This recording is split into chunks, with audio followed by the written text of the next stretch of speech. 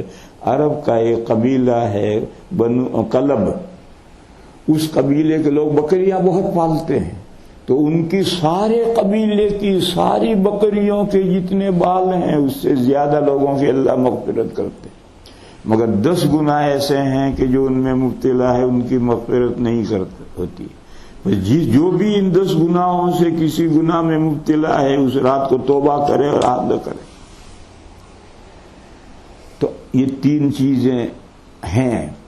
تو میں کہہ رہا تھا کہ لوگ پوچھتے ہیں شب برات کا کیا حکم ہے. میں کہتا ہوں شب برات تو اسلامی کیلنڈر میں آئے گی, کہاں غائب ہو جائے. رہے شب برات کے اعمال تو اعمال انفرادی ہیں, اجتماعی نہیں. ہم نے جو اسے اجتماعی بنا دیا یہ غلط ہے. اسی طریقے سے فرائض اور واجبات کے علاوہ جتنے نوافل ہیں ان سب نوافل میں جماعت نہیں, اذان نہیں ہے, اقامہ نہیں ہے, جماعت نہیں ہے. اگر کوئی جماعت کرے تو انفرادی جماعت جائز ہے. اور فقہا نے کہا کہ اگر امام کے علاوہ 2 مقتدی ہیں تو انفرادی ہے, اور 3 مقتدی ہو گئے تو اب اجتماعی بن گئی. چاہے انوائٹ کیا گیا ہو یا نہ کیا گیا ہو, بلایا گیا ہو نہ, 4 سے 4 یا زیادہ 3 یا زیادہ مقتدی ہو گئے تو یہ ابتدائی ہو گئی اور یہ اجتماعی جماعت ہو گئی. اور 1 مقتدی ہے, 2 مقتدی ہے تو یہ انفرادی جماعت ہے. تو نوافل میں انفرادی جماعت کر سکتے ہیں, کوئی بھی نفل ہو. ایک آدمی کو پورا قرآن سنانا ہے, 1 مقتدی کھڑا کر لے, 2 کر لے, دونوں حافظ کھڑے کر دے. یہ بھولے تو یہ لقمہ دے, یہ بھولے تو یہ لقمہ دے, اور 1 رات میں پورا قرآن سنا دے, 3 رات میں سنا دے. کون منع کر رہا؟ لیکن اجتماعی جماعت نہیں کہ ایک جمگھٹا ہے پیچھے, کچھ کھڑے ہیں, کچھ بیٹھے ہوئے باتیں کر رہے ہیں, کچھ چائے پی رہے ہیں, حافظ صاحب یعلمون تعلمون کر رہے ہیں, نہ وہ سمجھ رہے ہیں نہ مقتدی سمجھ رہے ہیں. میرے بھائی یہ تو مذاق ہے قرآن کا, اور نماز کا بھی مذاق ہے. یہ تو قرآن کا بھی مذاق ہے, نماز کا بھی مذاق ہے.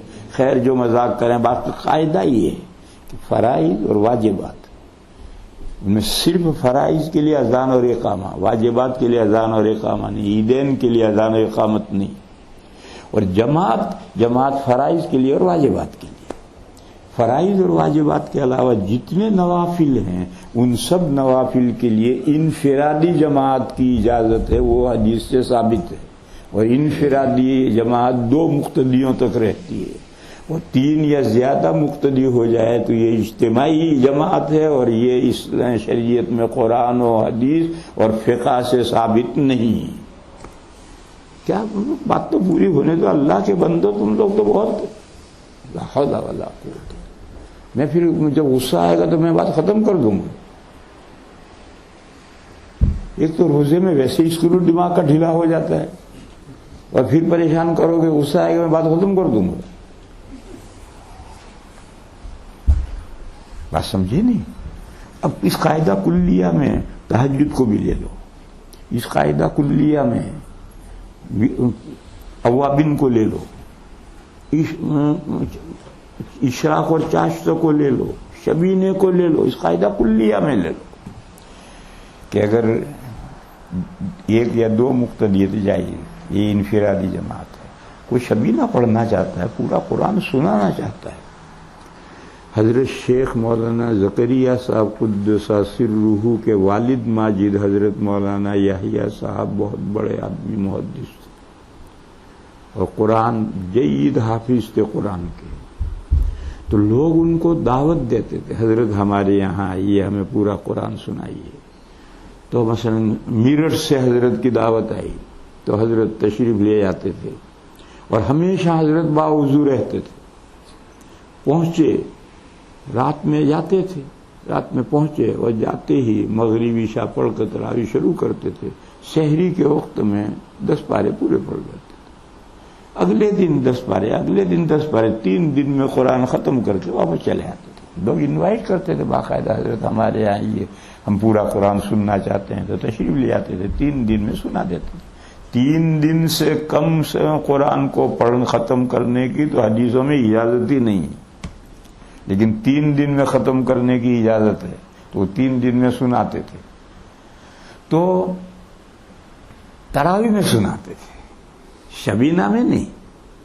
جو تراویح ہے اس تراویح میں سحری تک تراویح پڑھاتے تھے، اور 20 رکعتوں میں 10 پارے پڑھ لیتے تھے. تو اگر کسی کو شبینہ پڑھنا ہے تو تراویح میں پڑھو بھائی، تراویح سے الگ جماعت کرنے کی کیا ضرورت ہے؟ چلیے، مگر لوگ شروع کر دیتے ہیں. کہیں کوئی تہجد بھی جماعت سے پڑھ رہا ہے، کہیں کوئی شبینہ پڑھ رہا ہے، جس کی جو رائے ہے وہ کر رہا ہے. کہاں کہاں ہم جا کر کہیں گے. مسئلہ یہ ہے آپ کے سمجھنے کا کہ فرائض کے لیے اذان اقامت جماعت کمپلسری، واجبات کے لیے اذان اقامہ نہیں ہے، جماعت کمپلسری. اور فرائض اور واجبات کے علاوہ جملہ نوافل، ان میں جماعت انفرادی جماعت درست ہے، حدیث سے ثابت ہے. اجتماعی جماعت ثابت نہیں ہے، بلکہ حضور نے تراویح مسلسل نہیں پڑھائی کہ اگر یہ اجتماعی جماعت مسلسل رہے گی تو یہ نماز سنت نہیں رہے گی، واجب بن جائے گی، فرض بن جائے گی. چلو اب کرو انگلی اونچی جو کرنا.